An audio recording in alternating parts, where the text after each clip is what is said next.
60 araw sinuspinde si Cavite 4th District Representative Kiko Barzaga dahil sa kanyang kontrobersyal na social media post.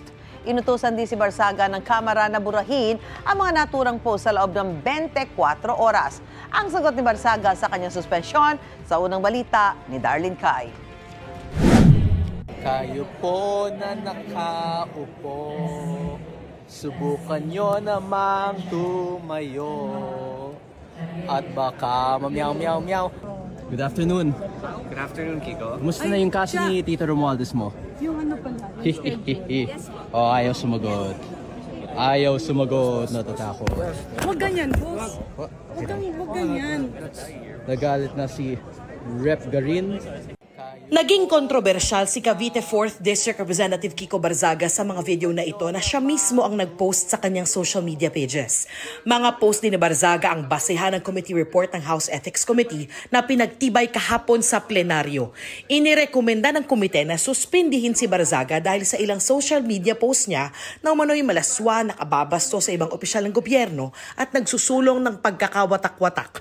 249 ang bumoto pabor, 5 ang hindi, 11 ang nag-abstain. Dahil dito, 60 araw suspendido si Barzaga dahil sa umano'y disorderly conduct o asal na hindi katanggap-tanggap para sa isang miyembro ng House of Representatives. Recommends the imposition of the penalty of 60 days suspension from office without the benefit of salaries and allowances. His actions reflected negatively upon the dignity, integrity, and reputation of the House of Representatives. Consequently, the committee finds Respondent Representative Kiko Barzaga of the 4th District of Cavite guilty of disorderly behavior. Nagugat ito sa ethics complaint na inihain ni House Deputy Speaker at Antipolo Representative Ronaldo Puno at iba pang kongresistang dating kasama ni Barzaga sa NUP o National Unity Party. Ayon sa komite, lumabag si Barzaga sa rules ng Kamara base sa Republic Act 6713 o Code of Conduct and Ethical Standards for Public Officials and Employees. Binigyan daw ng komite si Barzaga ng sapat na pagkakataong tumugon at ipagtanggol ang kanyang sarili sa mga pagdinig ng komite. Pero ayaw nilang makipagtulungan ni Barzaga. Hindi sumipot si Barzaga sa unang pagdinig ng komite dahil abala raw siya sa paglalaro ng video games noong gabi bago ang pagdinig. Bago pagbotohan ng committee report sa plenaryo, nagbigay ng pahayag si Barzaga. I wholeheartedly accept the decision of the committee, but I maintain my stance that President Marcos must be held accountable for his crimes. Whatever punishment may fall upon me and others who stand against this president who has lost his constitutional mandate of serving the people is inconsequential in relation to the amounts of lives and futures that will be saved when President Marcos leaves Malacanang. Pero namatay ang kanyang mikropono. I would also like to put on record, Mr. Speaker, that the respondent has been given an opportunity to explain his defense at the proper forum and we have accorded him that. Sinubukan ni Navotas Representative Toby Tiangco na magtanong tungkol sa committee report pero hindi na siya pinahintulutan. Mr. Speaker, the honorable sponsor was willing to yield to a few questions. Mr. Speaker, there's already a motion and pursuant to our rules, Rule 121, the period of voting can no longer be interrupted by any motion or issue. Mr. Speaker, the voting hasn't started yet, Mr. Speaker.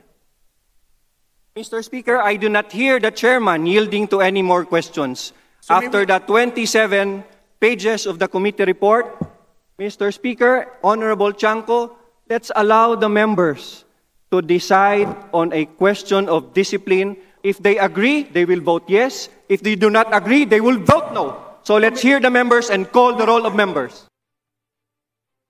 Pagkatapos ng botohan, ipinaliwanag ng ilang kongresistang bumoto ng hindi pabor sa committee report ang kanilang boto. Ang boto ko ay no, hindi dahil perpekto si Congressman Barzaga, pero dahil questionable para sa akin na minadali natin itong desisyon. Hapon lang natin nakuha ang committee report na ito. Hindi po sa pamamagitan ng aksyong ginawa natin kay Representative Barzaga mababawi ang kredibilidad ng ating institusyon. What we need is to bring the public's trust back in this House, and this representation firmly believe that this move will not help us to move in that direction. Habang suspendido, walang sweldo o allowance si Barzaga. Patuloy namin kinukunan ng pahayag ang sinuspending kongresista. Bukod sa 60-day suspension, binalaan din si Barzaga na ang pag-ulit sa kaparehong asal ay magreresulta sa mas matinding parusa. Inutusan din siya ng komite na burahin ang mga inireklamong social media posts sa loob ng 24 oras. Ito ang unang balita. Darlene Kai para sa GMA Integrated News.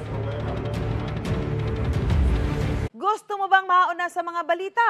Mag-subscribe na sa GMA Integrated News sa YouTube at tumutok sa unang balita.